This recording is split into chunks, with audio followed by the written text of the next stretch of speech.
बिस्मिल्लाहिर्रहमानिर्रहीम। अस्सलामु अलैकुम dear students, welcome to Course Adix. मैं हूं आपका इंस्ट्रक्टर मोहम्मद सलमान और आज का मेरा टॉपिक है प्लानिंग फॉर अ डेटाबेस। अच्छा, जब हम डेटाबेस बनाते हैं तो वो डायरेक्ट नहीं बनता, उसके लिए आपने कुछ प्लानिंग करना होगा। उन प्लानिंग में सबसे पहले जो स्टेप आता है दैट इज अ प्लानिंग। अच्छा, उनमें जो सबसे पहला स्टेप आता है दैट इज प्रॉब्लम आइडेंटिफिकेशन। मिसाल के तौर पे मैं एक डेटाबेस बनाना चाहता हूं किसी कॉलेज के लिए, तो मैं देखूंगा कि इसमें कौन कौन से प्रॉब्लम्स हैं। इसके अलावा आपने फिजिबिलिटी स्टडी करनी है। फिजिबिलिटी स्टडी करने के बाद आपने रिक्वायरमेंट की एनालिसिस करने होंगे। उसके बाद आपने ये आइडेंटिफाई करना है कि कौन कौन से एंटिटीज होंगे और उनमें कौन कौन से एट्रीब्यूट्स होंगे, और आखिर में आपने ट्रांसफॉर्म करना है एंटिटी को रिलेशनल स्कीमा में, इसी तरह एट्रीब्यूट्स और रिलेशनशिप को, तब जाके आप एक फिजिकल डेटाबेस बना सकते हैं। इन सारे स्टेप्स को एक एक करके पढ़ते हैं, लेकिन प्लानिंग का डेटाबेस से ये मुराद है कि जब हम डेटाबेस बनाते हैं तो उसके लिए आपने क्या क्या प्लान करना होगा। तो इसमें सबसे पहले आता है प्रॉब्लम आइडेंटिफिकेशन या प्रॉब्लम डेफिनेशन। तो पहला फेज है प्रॉब्लम को आइडेंटिफाई करना और फिर उन्हीं प्रॉब्लम का सॉल्यूशन बताना। प्रॉब्लम यह है कि लेट सपोज मैं तो सारा डेटा कागज पे बना रहा हूं, तो प्रॉब्लम है कागज जल भी सकता है, चोरी भी हो सकता है, बारिश हो गई, छत में कोई मसला है, पानी आ गया, आपका सारा डेटा लॉस हो गया। बहुत सारे प्रॉब्लम्स हैं। इसके अलावा कोई भी बंदा इससे कुछ सफ़े वगैरह पढ़ सकता है तो आपका डेटा लॉस हो सकता है। कंप्यूटर है, कंप्यूटर क्रैश हो गया, धमाका हो गया, ब्लास्ट हो गया, आग लग गई, तो आपका सारा डेटा चला गया। तो आप ये सारे प्रॉब्लम्स डिफाइन करेंगे और फिर उनका सलूशन क्या है, डेटाबेस। कि अगर आपका पूरा सिस्टम क्रैश भी हो जाए, परवाह करने की जरूरत नहीं, आपका डेटा जो है वो पड़ा रहेगा डेटाबेस। आप उसका बैकअप ले daily basis, weekly basis, monthly basis, फिर उन्हीं डेटा को आप रिकवर भी कर सकते। अच्छा, तो प्रॉब्लम्स में सबसे पहले जो आप कुछ क्वेश्चन और आंसरिंग करेंगे, तो उसमें सबसे पहले क्वेश्चन हम ये पूछते हैं कि जो आप नया सिस्टम बना रहे हैं ये ऑर्गेनाइजेशन को क्या फायदा देगा। हम जो नया डेटाबेस बना रहे हैं वो कैसे बनेगा, कौन उसको बनाएगा, कितने टाइम में बनेगा, कितना खर्चा आएगा, इससे रिलेटेड कौन कौन से रिस्क हैं, कौन कौन से खतरे हैं।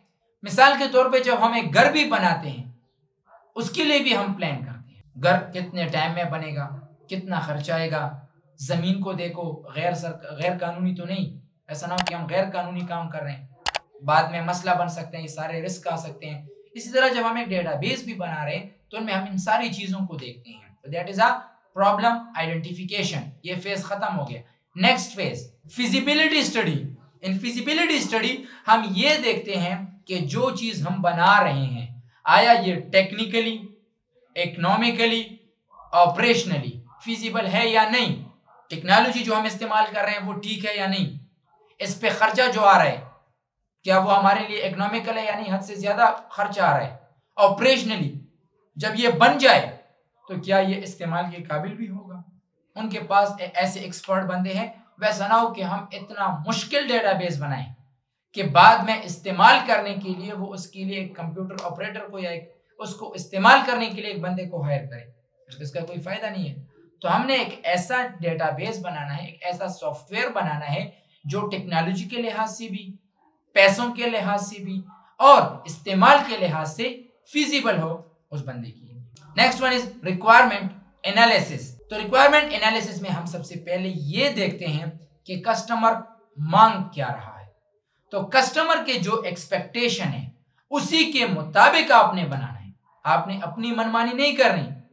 अब वो कहता है यार मैं चाहता हूं कि roll number, name, address, contact, आप कहते हैं नहीं, रोल नंबर की जगह आप स्टूडेंट आईडी ले लो, एड्रेस की जगह आप लेके कुछ और, कांटेक्ट की जगह आप सेल नंबर, अपनी नहीं, जो आपसे कस्टमर ने मांगा है उसके एक्सपेक्टेशन के मुताबिक आपने डेटाबेस बनाना है। तो उसके एक्सपेक्टेशन को समझना चाहिए। तो ये आप एनालिसिस फेज में करोगे। आप उनके साथ एक मीटिंग अरेंज करोगे, उन मीटिंग में वो आपको अपनी सारी रिक्वायरमेंट्स देगा। अगर आप घर भी बनाना चाहते हो तो आप उसके पास बैठोगे, ठेकेदार के पास, उसको बोलोगे 3 कमरे बनाने हैं, अगर वो 4 बनाए तो आप उससे लड़ेंगे, क्यों, मैंने आपको 3 कमरे कहा था, हालांकि 4 अच्छे हैं। अच्छा, बुरी की बात नहीं है, कस्टमर के एक्सपेक्टेशन के मुताबिक बनाना है। अगर वो आपको कहे कि आपने नीचे एक तहखाना भी बनाना है, बेसमेंट, आपने इस तरह रोशनदान लिखने हैं, अटैच बाथरूम होने चाहिए, तो जो आपने रिक्वायरमेंट दी है उसी के मुताबिक करना है। तो इसी तरह जब आप डेटाबेस भी बनाओगे तो आप कस्टमर से मिलोगे, उससे सारे रिक्वायरमेंट्स गैदर करोगे। क्या बनाना चाहते हो? डेटाबेस। किस चीज के लिए? कॉलेज के लिए। कॉलेज में क्या क्या होगा? स्टूडेंट होगा, टीचर होगा, कोर्स पढ़ाया जाएगा, डिफरेंट डिपार्टमेंट्स होंगे, अकाउंट सेक्शन होगा, एग्जाम होगा, लाइब्रेरी होगा, ये सारे आपसे वो डेटा कलेक्ट कर लेगा। तो दिस इज एनालिसिस। अब इसी में हमने एंटिटीज और एट्रीब्यूट्स को आइडेंटिफाई करना है कि स्टूडेंट एक एंटिटी है, टीचर एक एंटिटी है, एकेडमिक स्टाफ वाले एंटिटीज हैं, कोर्स, अकाउंट, एग्जाम, लाइब्रेरी, ये सारे एंटिटीज हैं। हर एक में कौन कौन से एट्रीब्यूट्स होंगे, इन सबको आपने आइडेंटिफाई करके एक ईआर डायग्राम बनाना है। लास्ट में उसी ईआर डायग्राम को आपने रिलेशनल स्कीमा में ट्रांसफर करना है। रिलेशनल स्कीमा में आप कैसे ट्रांसफर करोगे?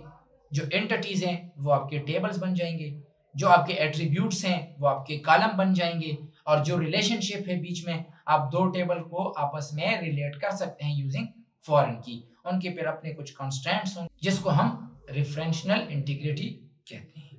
तो this is a planning for a database. इंशाल्लाह see you in next lecture. Thank you very much.